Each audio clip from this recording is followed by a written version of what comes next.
आप सभी का स्वागत है आपके अपने YouTube channel Shri Ram classes में। और इस वीडियो में हम कक्षा 10 की जो विज्ञान का पाठ 3 है धातु और अधातु, इसके मोस्ट इम्पोर्टेंट आपके MCQ वन लाइनर रिक्त स्थान की पूर्ति वाले क्वेश्चन देखने वाले हैं। और ये वीडियो कक्षा 10 के लिए तो इम्पोर्टेंट है ही, साथ ही पशु परीक्षा की तैयारी करने वाले जो विद्यार्थी हैं, स्टूडेंट हैं या कैंडिडेट हैं, जिनका 1, 2, 3 दिसंबर को पेपर होने वाला है 2024 में, तो उसके लिए वीडियो काफ़ी इंपॉर्टेंट है क्योंकि आपके साइंस में स्पेशल टॉपिक दे रखा है धातु और अधातु। और इस वीडियो से आपके परीक्षा में 100% क्वेश्चन पूछा जाएगा। ये वीडियो आप शुरू से अंत तक अच्छे से देख लेते हैं तो निश्चित रूप से आपका जो 2 से 3 प्रश्न आपके आराम से सही हो जाएंगे। आइए वीडियो को शुरू करते हैं। और आपके जो इंपॉर्टेंट क्वेश्चन है धातु और अधातु वाले कक्षा 10 के विज्ञान का तीसरा पार्ट है ये, इसके इंपॉर्टेंट क्वेश्चन इस वीडियो में देख लेते हैं। तो आपके सामने पहला प्रश्न है ये। पहला प्रश्न इस प्रकार से है MCQ में कि एल्यूमिनियम, फेरस और जिंक की अभिक्रियाशीलता को सही बढ़ता क्रम आपको बताना है। तो ये आपने सक्रियता श्रेणी में इनको देखा होगा। सक्रियता श्रेणी एक तो अवरोही क्रम में होती है। सबसे ऊपर आपके पोटेशियम होता है, फिर पोटेशियम के बाद में सोडियम, फिर इसके बाद में एल्यूमिनियम वगैरह ये आते हैं, और सबसे लास्ट में आपका गोल्ड और ये आते हैं। तो इसमें सबसे अभिक्रियाशीलता का जो पहला तत्व है वो कौन सा होगा तीनों में, इसको सही बढ़ते क्रम में बताना कि सबसे कम कौन सा होगा, फिर उससे ज़्यादा, फिर सबसे ज़्यादा कौन सा होगा, वो आपको बताना है। तो इनमें से सबसे अधिक अभिक्रियाशील तत्व है वो है आपके एल्यूमिनियम, ये ऊपर ही ऊपर आता है। फिर एल्यूमिनियम के बाद में जिंक आएगा और जिंक के बाद में फेरस है। ये तो घटते क्रम में है, आपको बताना है बढ़ते क्रम में। तो सबसे कम कौन सा होगा, इसमें फेरस होगा, फिर आपके इसमें जिंक आएगा और जिंक के बाद में एल्यूमिनियम। एल्यूमिनियम सबसे अधिक अभिक्रियाशील है इन तीनों में से। तो इसका उत्तर आपके ऑप्शन नंबर ए हो जाएगा। ठीक है, फेरस, जिंक और एल्यूमिनियम। सबसे अधिक अभिक्रियाशील जो तत्व है वो आपका इसमें पोटेशियम होता है, याद रखें। नेक्स्ट क्वेश्चन है क्वेश्चन नंबर 2। क्वेश्चन नंबर 2 देखो, ये जो क्वेश्चन है 2023 के बोर्ड में पूछा हुआ था। ये क्वेश्चन 2022 के बोर्ड में आया था परीक्षा में। चित्र में आपको उपरोक्त अभिक्रिया से बनने वाली गैस को पहचानना है। ये एक फोटो दे रखा है, इसमें आपको कौन सी गैस बन रही है वो आपको बताना है। इसमें क्या हो रहा है, तनु सल्फ्यूरिक अम्ल भरा हुआ है। ठीक है, तनु सल्फ्यूरिक अम्ल H2SO4 भरा हुआ है, और इसमें आप जस्ते के दाने डालेंगे, यानी कि आप इसकी अभिक्रिया किसकी करवाएंगे, जिंक से करवाएंगे। तो जब भी अम्ल धातु से अभिक्रिया करता है तो इसमें आपका क्या बनेगा, हाइड्रोजन गैस बाहर निकलती है। तो इसका उत्तर हो जाएगा आपके इसमें जिंक सल्फेट बनेगा, जिंक सल्फेट बन जाएगा, और बाहर क्या निकलेगा, इसमें हाइड्रोजन गैस निकलती है।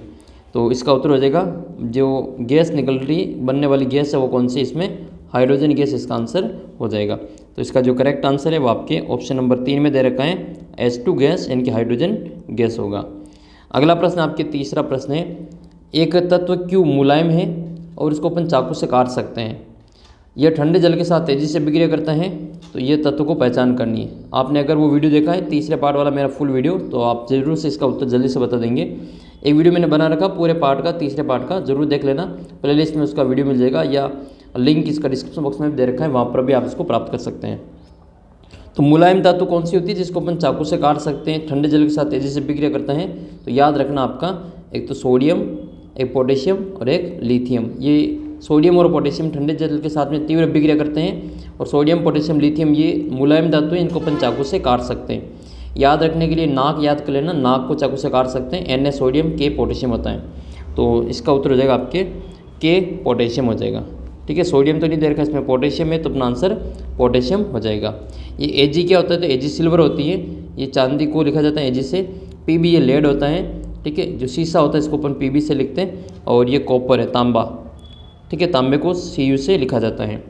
नेक्स्ट है, वातावरण में लोहे के ऊपर भूरी परत चढ़ने की प्रक्रिया को क्या कहते हैं, तो उसको संक्षारण कहा जाता है। और संक्षारण मतलब जैसे लोहे के ऊपर भूरी परत चढ़ जाती है, इसको अपन भूरी परत को जंग कहते हैं। क्या कहते हैं, इसको जंग कहते हैं। और जंग लगने के लिए क्या आवश्यकता है, तो लोहे का अगर अपने ऑक्सीजन के साथ अगर जल वाष्प भी होगा, जल वाष्प होगा, ठीक है, तो जल वाष्प से वो क्या करेगा, ठीक है, जल वाष्प से वो अभिक्रिया करके उस पर जंग लग जाएगी। और जंग का सूत्र क्या होता है, याद रखना, Fe2O3, Fe2O3। और जंग लगने की जो दर है वो लवण युक्त जो जल होता है वो बढ़ा देता है, और जंग लग जाता है तो जो लोहे का भार है वो क्या हो जाता है, बढ़ जाता है। लोहा अलग चीज़ है और जंग अलग चीज़ है, दोनों अलग अलग होते हैं। तो इसका उत्तर क्या होगा, संक्षारण। संक्षारण से बचने के लिए अपन जो लोहा होता है, लोहे की वस्तु होती है, इसके ऊपर अपन जिंक की परत चढ़ाते हैं, जिसको अपन हिंदी में यसद लेपन कहते हैं। क्या कहते हैं इसको? यसद लेपन कहते हैं। अंग्रेजी में इसको गैल्वेनाइजेशन कहते हैं या गैल्वेनीकरण कहा जाता है, गैल्वेनीकरण कहा जाता है इसको। नेक्स्ट क्वेश्चन है, अगला प्रश्न आपका, धातु संयोजकता कोष से इलेक्ट्रॉन त्याग करके किसका निर्माण करती है? तो ये धातु संयोजकता कोष से इलेक्ट्रॉन का त्याग करके वो धनायन बनाते हैं। जैसे सोडियम में टोटल 11 इलेक्ट्रॉन होते हैं, 11 परमाणु क्रमांक के, लेकिन अष्टक पूरा करने के लिए 2, 8 और 1, तो ये 1 इलेक्ट्रॉन एक्स्ट्रा इसमें, तो ये इसको त्याग करके ये धनायन बना देता है। तो Na धनायन इसका आंसर इस प्रकार से होता है। जबकि अधातु होती है वो ऋणायन बनाती हैं इलेक्ट्रॉन ग्रहण करके, जैसे क्लोरीन जो है वो आपके ऋणायन की ओर बताता है। तो इसका उत्तर होगा आपके धनायन।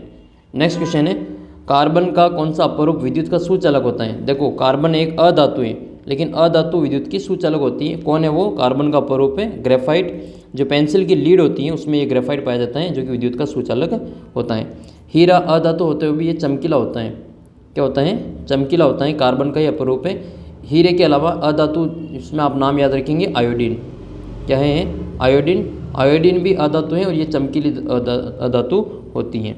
जबकि फुलरिन इसी हीरे का जो एक अपरूप होता है।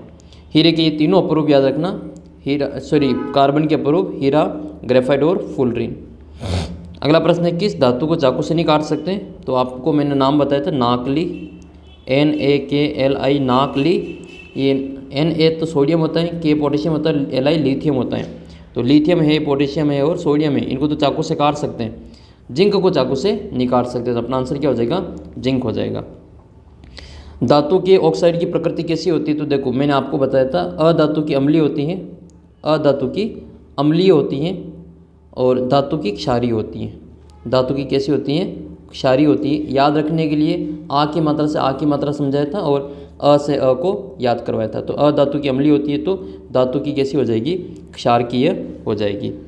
अगला प्रश्न है, किसी धातु X को वायु की उपस्थिति में गर्म करने किया जाता है तो ऑक्सीजन के साथ अभिक्रिया करके काले रंग का धात्विक ऑक्साइड बनाता है।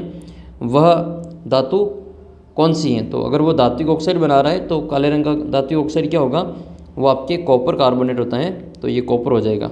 जो काले रंग का जो धात्विक ऑक्साइड होता है वो CO2 से अभिक्रिया करके क्या बनाएगा? ये CuCO3 बनाएगा। कॉपर कार्बोनेट के कारण ये बनता है। तो आंसर हो जाएगा आपके इसमें कॉपर। नेक्स्ट है, पोटेशियम और सोडियम धातु की ठंडे जल के साथ अभिक्रिया का प्रकार कैसा है? ये किस प्रकार की अभिक्रिया है? तो ये उष्मा जो क्षेपी अभिक्रिया से संबंधित है या उष्माशोषी अभिक्रिया से संबंधित है, ये पूछा गया है। तो ये आपकी उष्माक्षेपी अभिक्रिया का उदाहरण है। ठंडे जल के साथ सोडियम और पोटेशियम बहुत ही तेज़ी से अभिक्रिया करते हैं और इसमें हाइड्रोजन उत्सर्जित होता है, इस कारण से उसमें वो प्रज्वलित होने लगती है, वो उसमें आग लग जाती है। धातु अम्ल के साथ अभिक्रिया करके कौन सी गैस बनाता है? तो अभी ऊपर यही चित्र बनाया था, ये वाला चित्र, इसमें हाइड्रोजन गैस निकली थी। ये धातु है जिंक और ये अम्ल है H2SO4, जिसको अपन अम्लों का राजा कहते हैं, सल्फ्यूरिक एसिड को। दोनों अभिक्रिया करेंगे तो कौन सी गैस निकलेगी? हाइड्रोजन गैस निकलती है।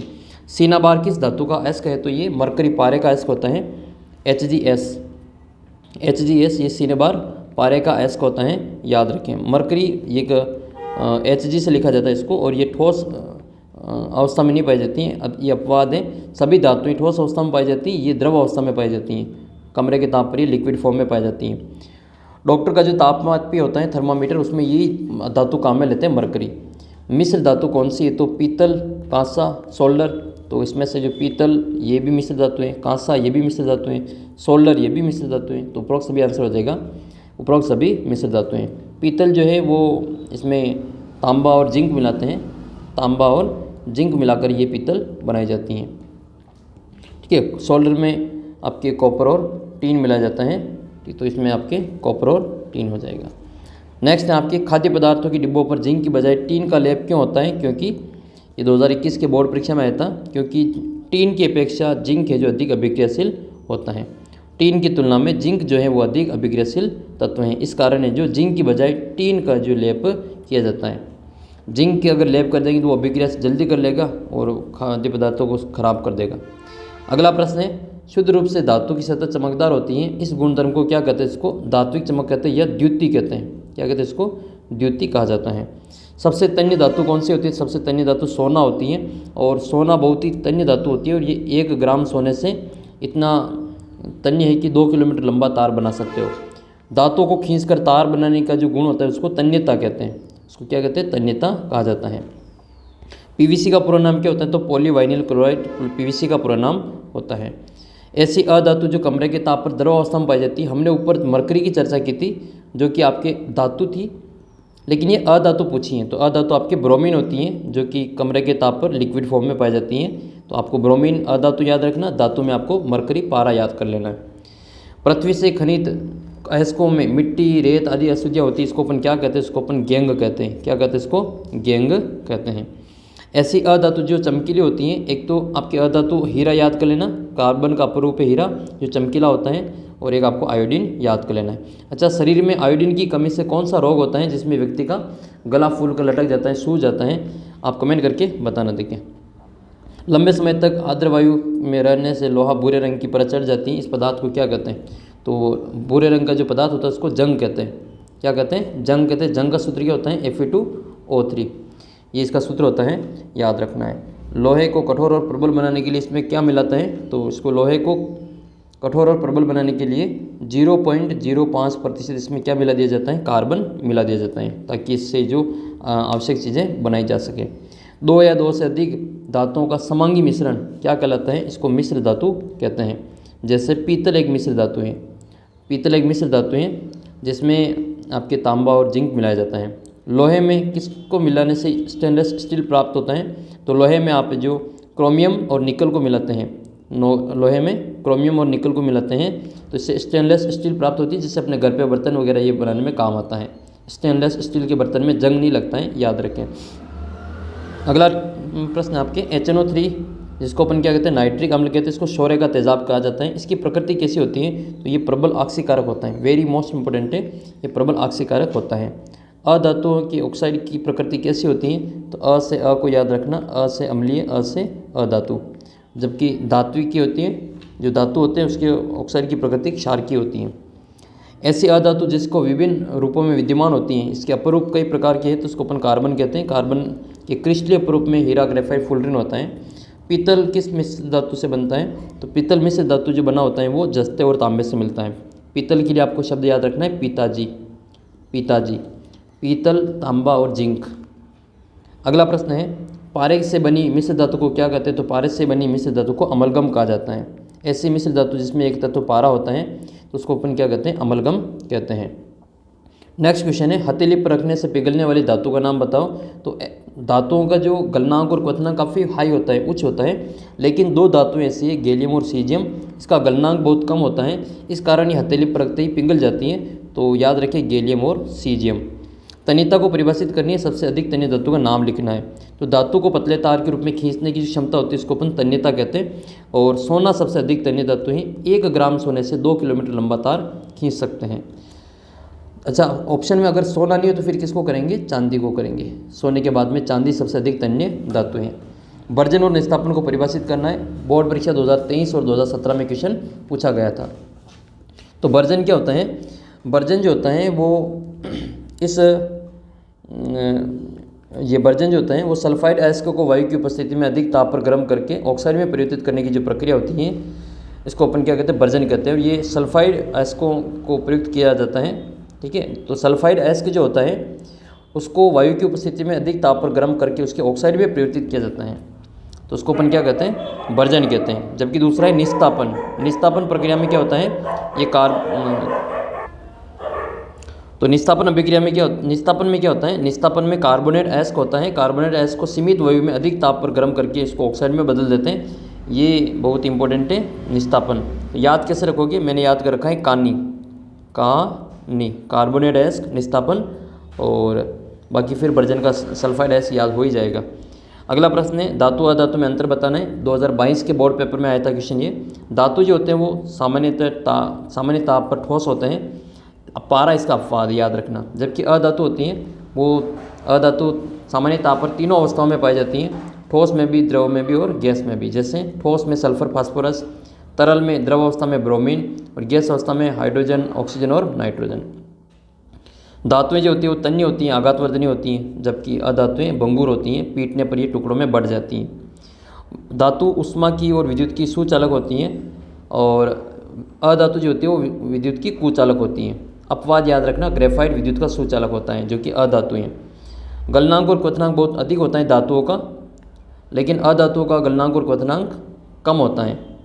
फिर भी आपको याद रखना है कि धातुओं में एक दो तत्व हैं, लिथियम सीजियम और गैलियम, जिसका क्वथनांक बहुत कम होता है, और इधर गलनांक और क्वथनांक ज़्यादा होता है ग्रेफाइट का, हीरे का, सॉरी ग्रेफाइट का नहीं, हीरे का यहाँ पे।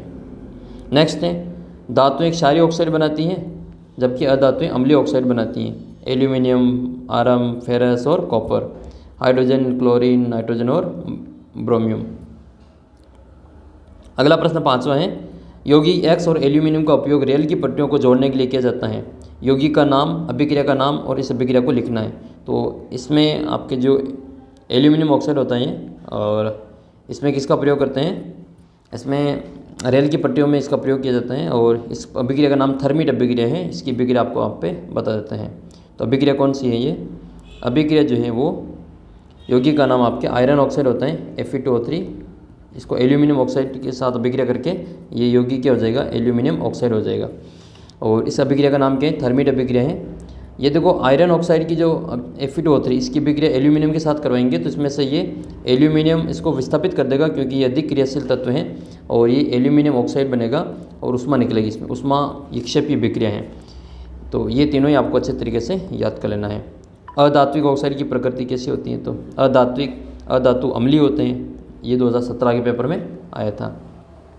कमरे के ताप पर कौन सी धातु द्रव अवस्था में पाई जाती है, 15-16 के पेपर में आया था। तो इसका उत्तर हो जाएगा मरकरी, पारा। सिलिकॉन, सोडियम, सिलिकॉन और क्लोरीन में कौन सी उप धातु हैं, तो इसमें से जो सिलिकॉन होती है वो उप धातु होती हैं। ये अर्ध धातु के रूप में भी इसको जाना जाता है। इसके अलावा सिलिकॉन के अलावा जर्मेनियम, ये भी उप धातु का ही उदाहरण है। आघात वर्धनीयता किसे कहते हैं, तो कुछ धातुओं को पीट कर पतली चादर बनाया जा सकता है, इस गुणधर्म को आघात वर्धनीयता कहते हैं। धातु का उपयोग बर्तन बनाने में क्यों किया जाता है, क्योंकि धातुएं उष्मा की सुचालक होती हैं, इसलिए इसका उपयोग बर्तन बनाने में किया जाता है। नेक्स्ट है, उष्मा की सबसे अच्छी चालक धातु कौन सी है, तो सिल्वर और कॉपर। कुचालक की बात करें तो मरकरी और लेड याद रखना। स्कूल की घंटी धातु की क्यों बनी होती है, तो धातुएं टकराने से कठोर आवाज़ उत्पन्न करती हैं, तो ऐसी धातुएं सोनोरस या ध्वनिक धातुएं कहलाती हैं। इसी गुणधर्म के कारण घंटियाँ जो होती हैं स्कूल की वो धातुओं की बनाई जाती हैं। कौन सी धातु कमरे के ताप पर द्रव अवस्था में पाई जाती है, मरकरी हो जाएगा।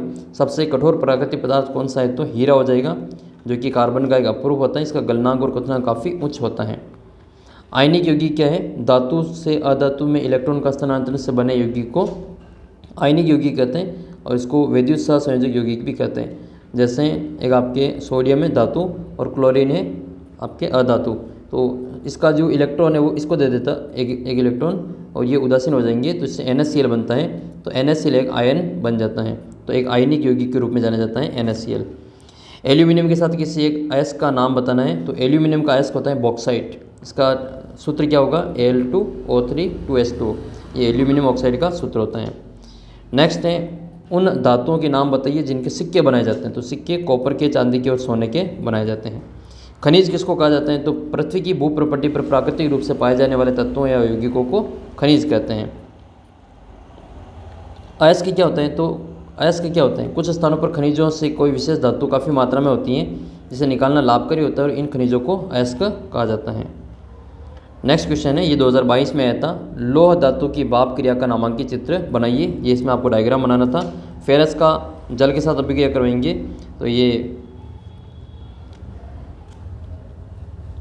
अभिक्रिया बनेगी Fe3O4, और हाइड्रोजन गैस इसमें से अलग होती हैं। अगला प्रश्न है, उभयधर्मी ऑक्साइड किसे कहते हैं, किसी ऑक्साइड का नाम बताना है। तो ऐसे धातु ऑक्साइड जो अम्ल और क्षार दोनों से अभिक्रिया करते हैं उनको उभयधर्मी ऑक्साइड कहते हैं।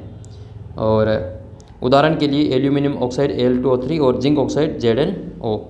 पोटेशियम और सोडियम को केरोसिन के तेल में डुबो कर क्यों रखते हैं, तो पोटेशियम सोडियम बहुत धातुएं तेज़ी से अभिक्रिया करती हैं, खुले में रखने पर आग पकड़ लेती हैं। इसके कारण इसको सुरक्षित रखने के लिए और आकस्मिक आग लगने से रोकने के लिए इसको केरोसिन के तेल में डुबोकर रखा जाता है। फिर आपके नेक्स्ट एनोडीकरण को समझाना है, एनोडीकरण का आपको उपयोग भी बताना है। तो एल्यूमिनियम पर मोटी ऑक्साइड की परत बनने की जो प्रक्रिया इसको एनोडीकरण कहते हैं। वायु के संपर्क में आने से एल्यूमिनियम पर ऑक्साइड की एक पतली परत का निर्माण होता है। एल्यूमिनियम ऑक्साइड की यह परत इसको संक्षारण होने से बचाती है। नेक्स्ट है फिर आपके अगला है एक्वारेजिया क्या होता है। तो एक्वारेजिया के बारे में इसमें पूछा गया है कि एक्वारेजिया होता क्या है। तो एक्वारेजिया एक रॉयल जेल होता है, लैटिन भाषा का नाम है ये, जिसमें 3:1 में हाइड्रोक्लोरिक अम्ल और सांद्र नाइट्रिक अम्ल को मिलाया जाता है। एक्वारेजिया एक प्रबल संक्षारक है जो गोल्ड प्लेटिनम जैसी धातु को गलाने की क्षमता रखता है। सक्रियता श्रेणी क्या होती है। तो सक्रियता श्रेणी एक ऐसी सूची होती है जिसमें धातुओं की क्रियाशीलता को अवरोही क्रम में व्यवस्थित किया जाता है। और सबसे ऊपर जो धातु होती है वो सबसे अधिक अभिक्रियाशील धातु है, जो सबसे नीचे की धातु है वो सबसे कम क्रियाशील धातु है, बीच की जो धातु है वो मध्यम अभिक्रियाशील वाली धातु है। नेक्स्ट, अच्छा इसमें हाइड्रोजन वाला जो है, इसमें हाइड्रोजन से ऊपर वाले तो व्यवस्थित हो जाते हैं, विस्थापित हो जाते हैं, लेकिन हाइड्रोजन से नीचे वाले विस्थापित नहीं होते। नेक्स्ट है सोडियम क्लोराइड बनने की जो प्रक्रिया है उसको आपको समझाना है कि सोडियम जो क्लोराइड है वो कैसे बनता है।